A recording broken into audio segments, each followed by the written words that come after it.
नमस्कार दोस्तों आज की वीडियो में हम ऐसी कंपनी पर डिस्कस करने वाले हैं जिसने पूरी दुनिया में अपना डंका बजवाया है।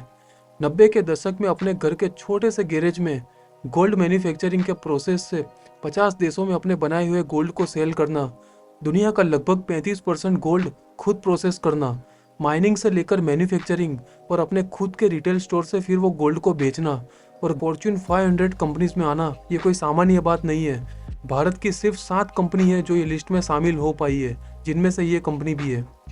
कैसे 3.5 लाख करोड़ का गोल्ड बेचने वाली कंपनी सिर्फ 32 करोड़ प्रॉफिट ही जनरेट कर पा रही है और क्यों उनके स्टॉक लगातार गिर रहे हैं, ये हम आगे इस वीडियो में डिस्कस करेंगे, तो बने रहिए इस वीडियो के साथ।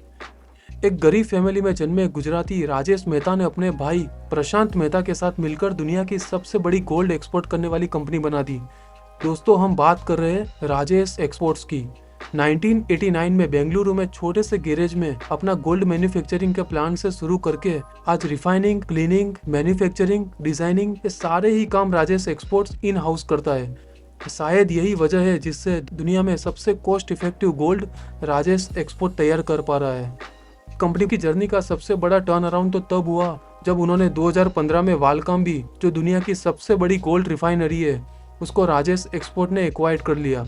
वालकाम्बी गोल्ड की दुनिया में एक ऐसी ब्रांड है जिसके पास से सोना सरकारें खुद खरीदती है और उनका सोना टेस्ट तक नहीं होता। इतनी बड़ी कंपनी के एक्विजिशन के बाद राजेश एक्सपोर्ट दुनिया की सबसे बड़ी गोल्ड एक्सपोर्ट और रिफाइनरी कंपनी बन गई है।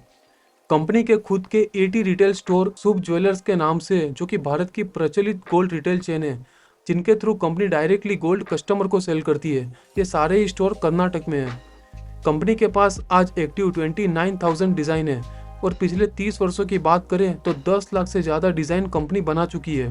3.5 लाख करोड़ का एनुअल टर्नओवर करने वाली कंपनी, जो कि लगभग डेट फ्री है, जिसके साथ लगभग जनवरी 2023 तक सब कुछ ठीक चल रहा था। लेकिन ऐसा क्या हुआ कि लास्ट 1.5 साल में कंपनी के स्टॉक ने लगभग 70% वैल्यू इरोड कर दी, तो ये अब जानते हैं। 2023 जनवरी में कंपनी ने 1029 का ऑल टाइम हाई बनाया। इन्वेस्टर ने भी अच्छे खासे पैसे बना लिए थे, लेकिन 2023 फरवरी से आज जुलाई चल रहा है 2024, कंपनी ऑलमोस्ट 70% तक गिर चुकी है। और सिर्फ ऐसा नहीं है कि चार्ट ही गिर रहा हो, कंपनी के प्रॉफिट में लगातार गिरावट आ रही है। और चलो ये भी मान लेते हैं बिजनेस है, प्रॉफिट और लॉस पार्ट है किसी भी बिजनेस का, लेकिन ये बात कॉर्पोरेट गवर्नेंस और फाइनेंशियल रिपोर्ट्स में अनएथिकल प्रैक्टिसेस और जरूरी डेटा का डिस्क्लोजर ना होना, ये चिंता का विषय है। कंपनी ने मई 2023 में फाइनेंशियल ईयर 23 के नतीजे दिए, जहां 3.5 लाख करोड़ का सेल्स दिखाया।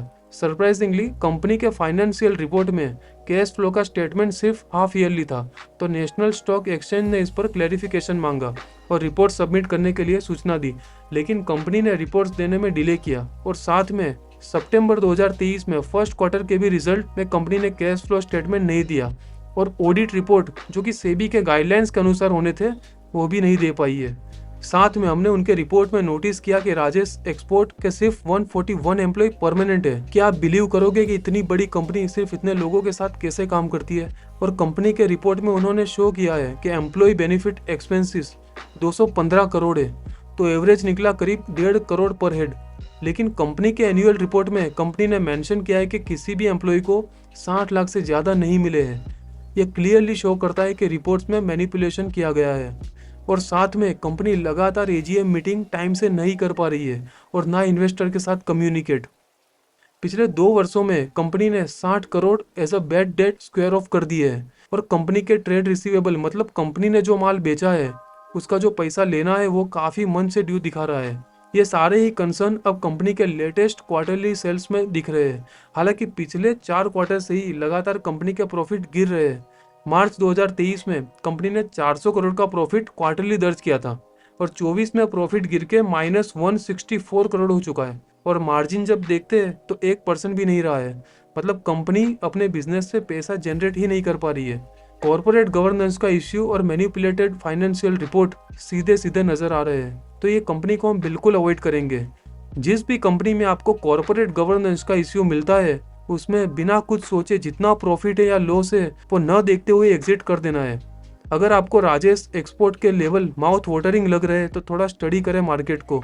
जो शेयर 1000 से 280 तक आ गया है वो 100 रुपये तक भी जा सकता है। इसलिए एक सिंपल रूल समझिए, जो बिजनेस में कंपनी अपना माल बेचकर पैसा नहीं बना पा रही है तो आप भी उनका स्टॉक खरीद के पैसा नहीं बना पाएंगे। तो अवॉइड करिए ये शेयर। और भी अच्छी कंपनीज है जिनके एनालिसिस हमने इस चैनल पर ऑलरेडी किए हैं, वो जाके देखिए और पढ़ते रहिए। अपना हार्ड अर्न मनी किसी भी स्टॉक में डालने से पहले वो कंपनी को थोड़ा जान लीजिए, बेहतर रहेगा। आज के लिए बस इतना ही, जल्द ही मिलेंगे। Thank you very much.